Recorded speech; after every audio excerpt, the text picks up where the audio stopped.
My name is Moiza. And my name is Carlos. And welcome to Thinking About, where we do the thinking and you do the listening.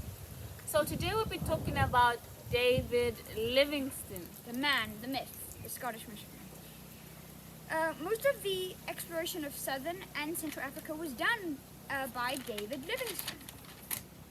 He was born in 1813 and spent most of his life exploring southern and central Africa. He was a Scottish missionary and physician, though. So Europe actually impacted greatly on Africa, and he came to Africa. So David Livingstone, when he came to Africa, he had like three main issues why he came here. The first one is to end slavery. The second one was to bring Christianity into Africa. Remember, those days we didn't have any Christianity. We had our own gods with spirits and nyami, and all various different kinds of spirits. The third one is to bring commerce to Africa, to bring trade, open up the routes, navigate Africa, bring all kind of trading into Africa. When he started his journey, he was only 27 years old. So he came into Africa and landed in South Africa, more specifically in Cape Town. When he came here, that was in the year 1841. He proceeded to, he belonged to a church missionary, so that's why he was sent to Africa to bring us Christianity and also explore more about it. Wow. So he started his travels, and he had the aims that I mentioned a few seconds ago. In 1849, Livingstone almost crossed the Kalahari Desert, and he found Lake Ngami. Unfortunately, he didn't completely cross it, so he went back to Cape Town and he went to get his family. So when he went to get his family, his wife and his children, he later went back to cross the Kalahari Desert, and this time he made it and went and reached the Makololo people. It's an achievement. Hey, imagine if you were a person who would want to cross a desert by foot with no water anywhere, no cars, no boats, no ox carts, no nothing, no donkeys, no camels. Like, he had completely nothing. I bet that's why he didn't make it to the Makololo people. So when he tried the second time, accompanied by his wife and children, he made it, and then he was welcomed by the chief of the Makololo people, Sebitwane. So the Makololo people are found in the western province of Zambia. They are currently under the Loti people. Right. So when he reached the Makololo people, he was welcomed by Sebitwane. So Livingstone later sighted the Upper Zambezi River. It was a river right behind us. So he thought the river was navigable, but he didn't make it, because as he was navigating the Zambezi River, he met rapids. And remember, by the time they didn't have boats I don't think there's actually a boat that can go through rough rapids. That's not possible. Unless it's a canoe that is not really safe for navigating the whole river. So in 1852, he sent back his family back to England. Then he made preparation to travel again up the Upper Zambezi. So he thought the Zambezi had an African coast. Like, he thought that the Zambezi would have a coast nearby except from the Atlantic Ocean. So when he looked, he didn't find anything. We all know that it has no coast nearby. So it's only a river by itself with all the tributaries and everything. And so he traveled back to the Atlantic. So when he went back to England, then when he came back, he docked at Lunda in Angola. And then, having failed to find a navigable way to connect the Zambezi and he to navigate down the Zambezi. He headed to the Zambezi. He headed downstream the Zambezi River. Then which is the side. So as he was while moving, he sighted the Musiwatunia. Remember, the last time we talked about it, he is the first European man to see the Victoria Falls. Or the smoke that thunders. The smoke that thunders. And keep note that this was in the year 1855. So between 1858 and 1864, Livingstone explored the Zambezi, and the Zambezi, the Shire River, Lake Malawi, and Ruvuma River. I don't know where those are, but he actually sighted all those and then he explored them. So the final expedition lasted from 1866 until his death in 1875. Accompanying him throughout were two Africans, which were Chuma and Susi.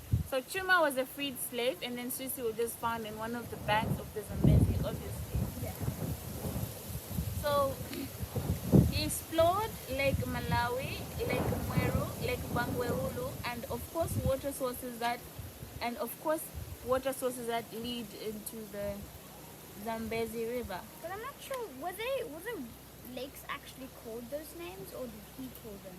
I think he just cited them, and then of course maybe the people around like saw the, because like I can give an example. If we had like Bangweulu, I don't think Livingstone can come up with the name of Bangweulu. Of course he probably tried to name it, and then people were like, no, this is the name. Yes, this is the name. We found it first. He probably named it, and then nobody actually knew the name. So when he found all those lakes and water sources, he went out into lakes, and then he also found Lake Ujiji. I'm not really sure where that is. Ujiji. And then on Lake, he found Lake Ujiji on Lake Tanganyika. And then he was accompanied by a group of Arab slaves. And then he went westwards, and then he went, after he found Lake Ujiji, he went westwards into Lake Tanganyika. That was in 1871. March 1871. So after he found Lake Ujiji, he went back to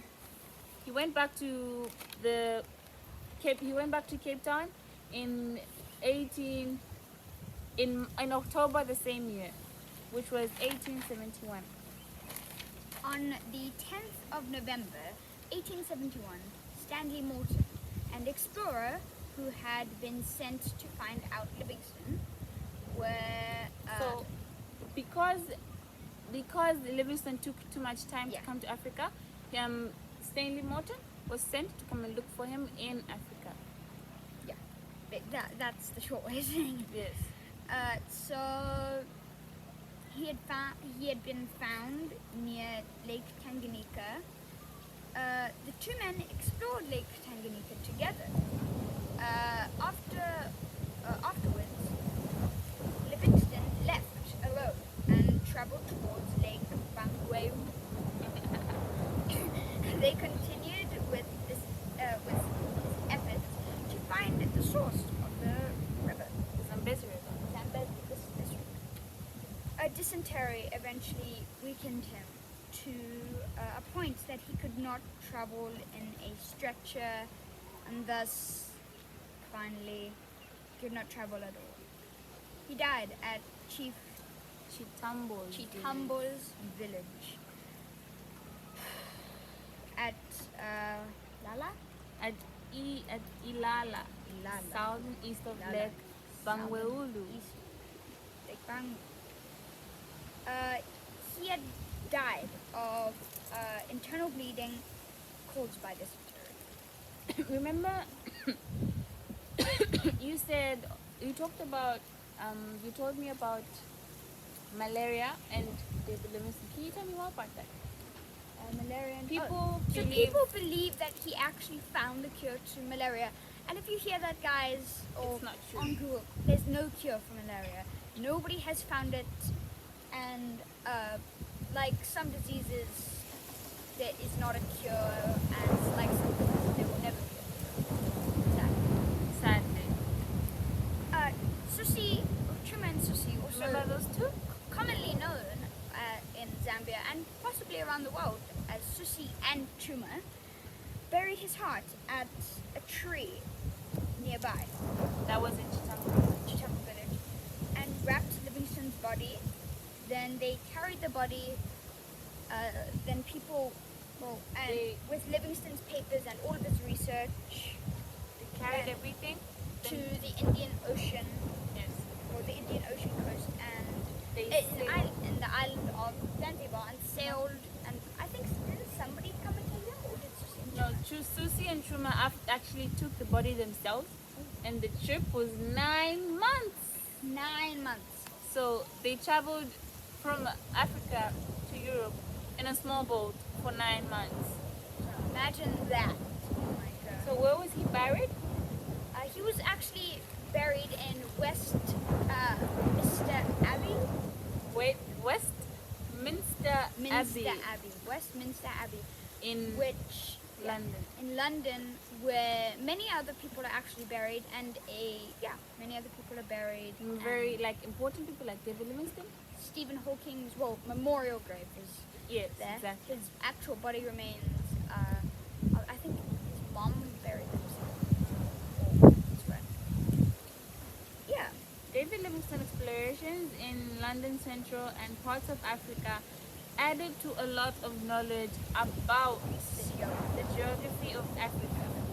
He also inspired many. Remember, he wanted to bring Christianity. He inspired many Christian societies and missionaries to work with commercial English trading in Central and East European colonizations of Africa and the scramble for Africa.